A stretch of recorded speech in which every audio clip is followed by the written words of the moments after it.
We're taking a look at the top 10 LGBTQ stereotypes to see if they're true or false.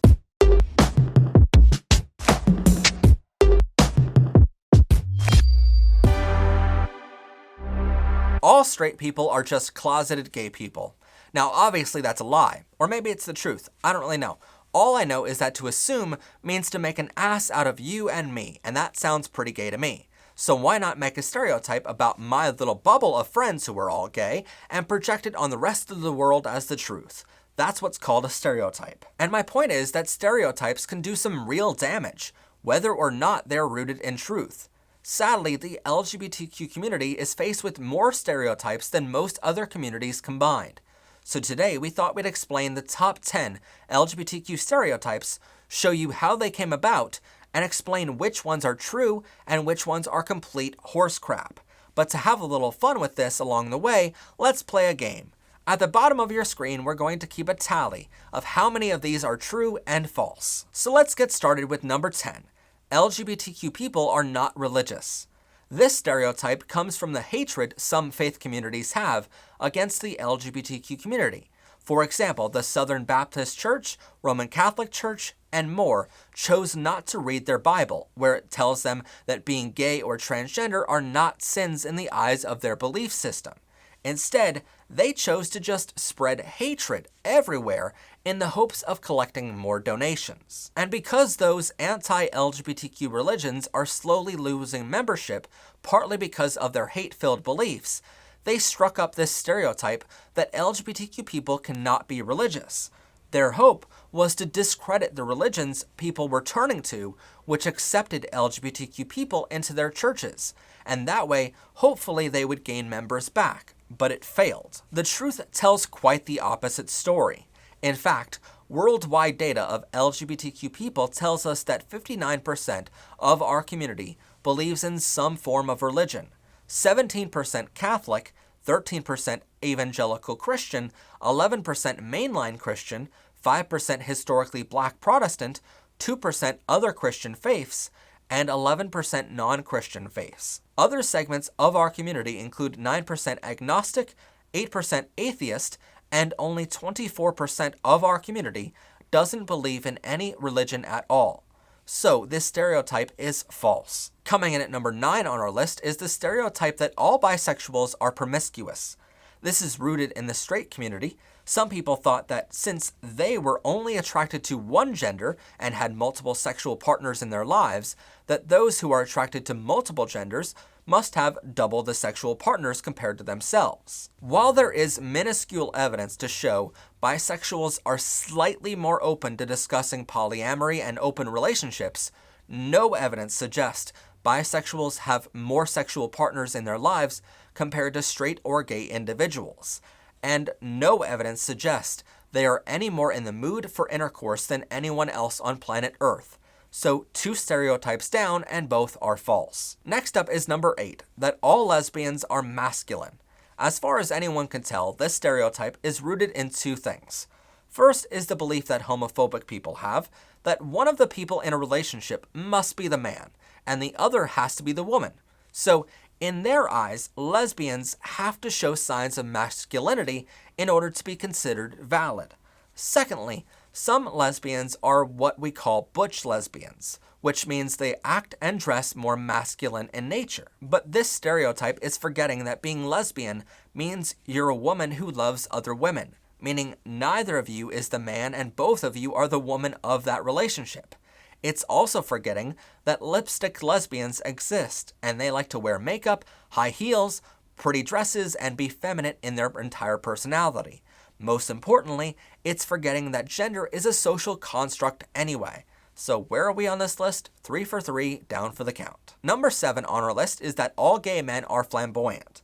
Again, this is rooted in the idea that one person has to be the man and the other has to be the woman in a relationship. So 2 gay men must mean that at least one is effeminate, which again is completely false. Just like our previous stereotype, with some lesbians being butch and some others being lipstick lesbians, this one too has a hint of truth, with some gay men being effeminate, with their hand gestures and so on. But just like the lesbians version, there are plenty of gay men who are very, very masculine, so 4 for 4. Coming in at number 6 on our list is the stereotype that all transgender people are drag queens or kings. To understand this, we first have to understand trans and drag. Transgender people have a different gender than the sex they were assigned at birth. Drag is a performance. For example, a man would put on a dress and perform on stage, much like they would do back in the Renaissance era with theater shows. But nowadays, it's done with music in an overly performed manner. Drag performers take off their makeup and outfit once they get off stage, where they jump back into their off-stage personality.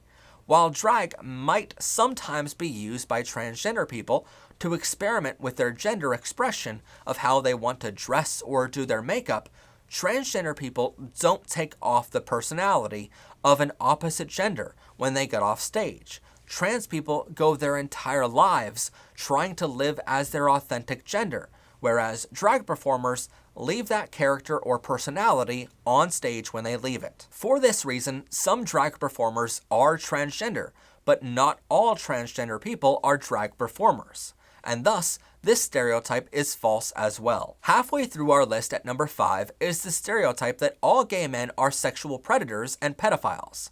This is one of the most wild and false claims on this list. It's rooted from a gay man named J. Edgar Hoover, who used to run the FBI from 1924 to 1972.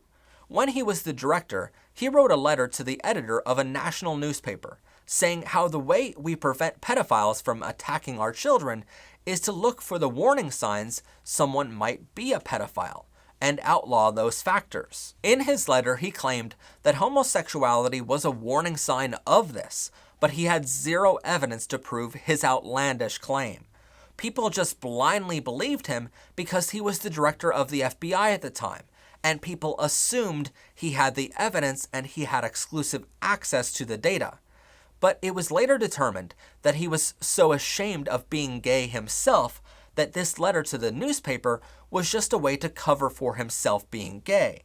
Hoover believed if he could write such a scandalous letter against homosexuals that no one would suspect he was one himself. But pictures of him and his assistant together were pretty hard to deny.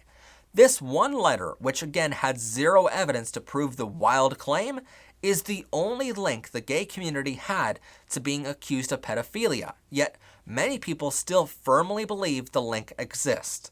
Thus, this is yet another stereotype that can easily be proven false. Next up at number 4 is the stereotype that all transgender people are mentally ill.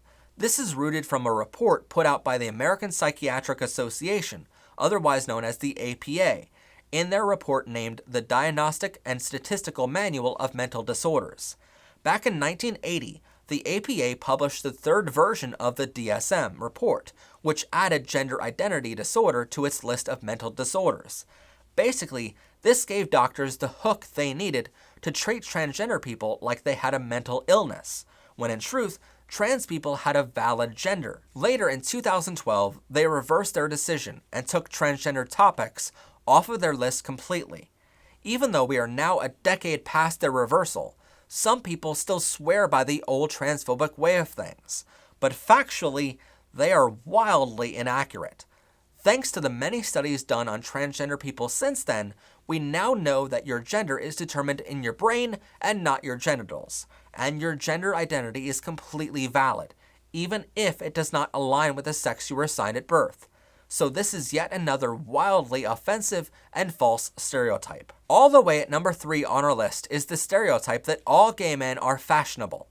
To understand this, we first have to look back at history. Gay men were forced to be creative in how we act, talk, and most importantly, how we dressed. Because not too long ago, being homosexual was ruled illegal in many countries.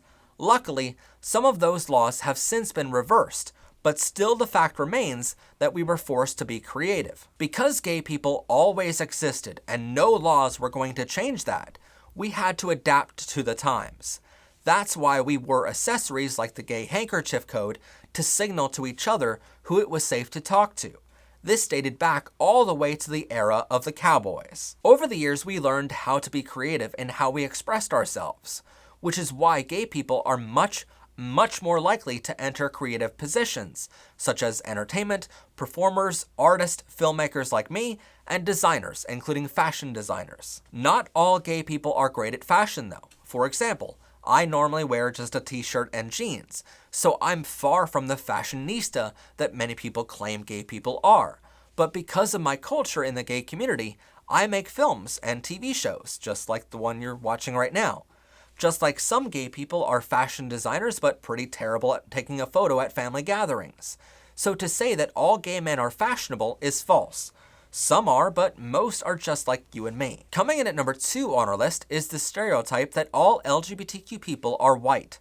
This stereotype exists because racism still exists in our general society and in the LGBTQ community. The Black rights movement and the LGBTQ rights movement have always been linked since day one, and there would have been no advancement in our rights if it were not for the Black rights activists and vice versa. Our movements have always been intertwined. The Black population makes up 14% of the overall population, but when it comes to the LGBTQ community's population, they make up just 4.6% of our population. In fact, our community is made up of 83.8% white, 4.6% Black, 2% Asian, 0.3% American Indian, Native American and Alaskan Native, 0.2% Pacific Islander, 4.6% other races, and 4.5% multiracial. So the LGBTQ community is made up of far more than just white people. But because of the majority being white, most who don't frequent Pride events or study the community like we do don't see or want to see that. Finally, all the way at number 1 on our list is the stereotype that gay men have a gay or effeminate voice. While a majority of gay men are like me and our voice doesn't inherently sound effeminate, some gay men do have different acoustic ranges. You might hear them pronounce the letters S as more of a TH sound, and so on. Studies on this have failed to find more of a lisp sound in gay men compared to straight men though, because as many people point out the gay sound in gay men as a stereotype, just as many straight men have the same lisp and the same acoustics to their voice. Sometimes this causes them to be labeled as gay when they are truly straight because everyone thinks of this lisp or this higher effeminate acoustical range as homosexual when it truly is not. Gay men with this acoustic lisp do encounter far more discrimination and stigma because people assume they are gay.